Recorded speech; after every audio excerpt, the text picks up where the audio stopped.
Assalamualaikum warahmatullahi wabarakatuh. Perkenalkan, nama saya Rita Herawati dari kelas 3G. Di sini saya akan menjelaskan mengenai salah satu macam dari surat umum, yaitu surat pernyataan. Penjelasan pertama yaitu mengenai definisi dari surat pernyataan. Surat pernyataan adalah keterangan tertulis yang dipakai untuk menjelaskan situasi atau keadaan. Surat pernyataan dapat berlaku bagi individu maupun kelompok atau organisasi. Surat pernyataan dipakai untuk mengikat seseorang dalam kesanggupan tertentu, menjelaskan sesuatu atau mengangkat sesuatu. Lalu selanjutnya adalah tujuan surat pernyataan. Terdapat berbagai macam tujuan dibuatnya surat pernyataan ini. Yang pertama, untuk keperluan sehari-hari. Sebagai contoh, ketika seseorang ingin melamar pekerjaan, maka ia akan membuat surat pernyataan untuk pelengkap berkas melamar pekerjaan. Yang kedua yaitu untuk keperluan dinas. Misalnya, suatu pernyataan digunakan untuk menyatakan kesanggupan dari perjanjian yang dilakukan oleh perusahaan. Dan yang terakhir yaitu untuk keperluan lembaga. Selanjutnya adalah format surat pernyataan, yaitu yang pertama, judul atau nama surat. Judul atau nama surat ini biasanya ditulis menggunakan huruf kapital, dicetak tebal dan berada di tengah-tengah. Yang kedua yaitu isi surat pernyataan. Isi surat pernyataan ini berisi suatu identitas pihak pembuat surat pernyataan. Isi surat pernyataan berupa sebuah pengakuan atau kesanggupan yang sesuai dengan kenyataan fakta identitas pihak yang dinyatakan. Selanjutnya yaitu penutup surat pernyataan.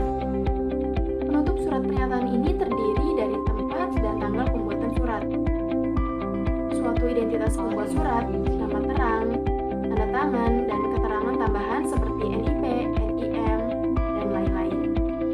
Yang terakhir yaitu materai atau opsional. Selanjutnya adalah jenis-jenis surat pernyataan. Terdapat berbagai macam jenis dari surat pernyataan ini. Yang pertama yaitu surat pernyataan diri, yang kedua yaitu surat pernyataan hutang, yang ketiga yaitu surat pernyataan kesanggupan, dan yang terakhir yaitu surat pernyataan kerja. Lalu selanjutnya manfaat surat pernyataan. Terdapat macam-macam manfaat dibuatnya surat pernyataan ini, yaitu yang pertama manfaat bagi pembuat surat,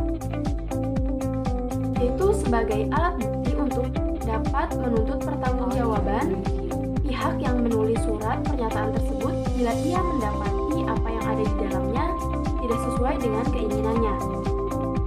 Yang kedua, manfaatnya bagi pihak yang dinyatakan yaitu sebagai alasan atau bukti bahwa si pembuat surat tersebut benar-benar harus melakukan atau seperti apa yang sesuai fakta yang ada di keterangan di dalam surat pernyataan tersebut.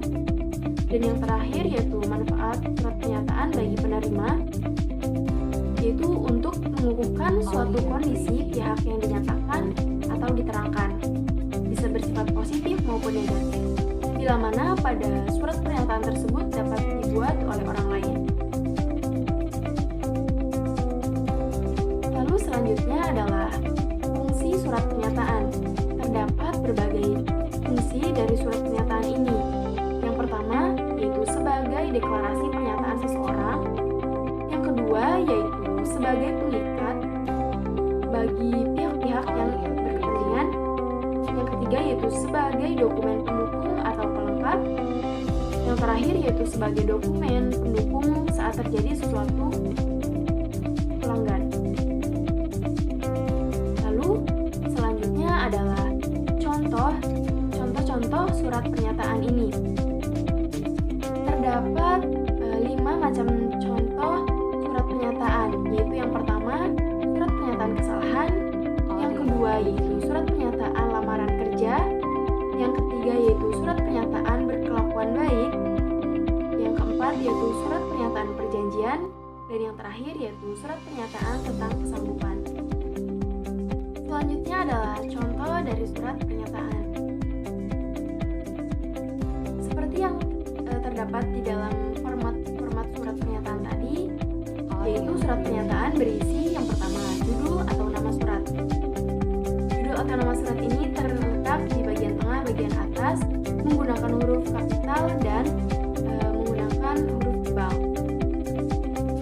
Lalu selanjutnya yaitu isi surat pernyataan. Di sini terdapat nama, tempat tanggal lahir, lalu data-data pembuat surat. Lalu terdapat juga pernyataan si pembuat surat ini menyatakan bahwa dia aktif dalam kegiatan Indonesian Student Festival Developers. Lalu selanjutnya yaitu terdapat penutup surat pernyataan, yaitu terletak setelah isi surat pernyataan. Demikian surat pernyataan ini dibuat dengan sebenarnya dan dapat dipergunakan sebagaimana seharusnya. Lalu yang terakhir yaitu materai. Materai ini terletak di bagian paling bawah. Selain materai juga terdapat tanda tangan dan nama jelas dari pembuat surat pernyataan ini.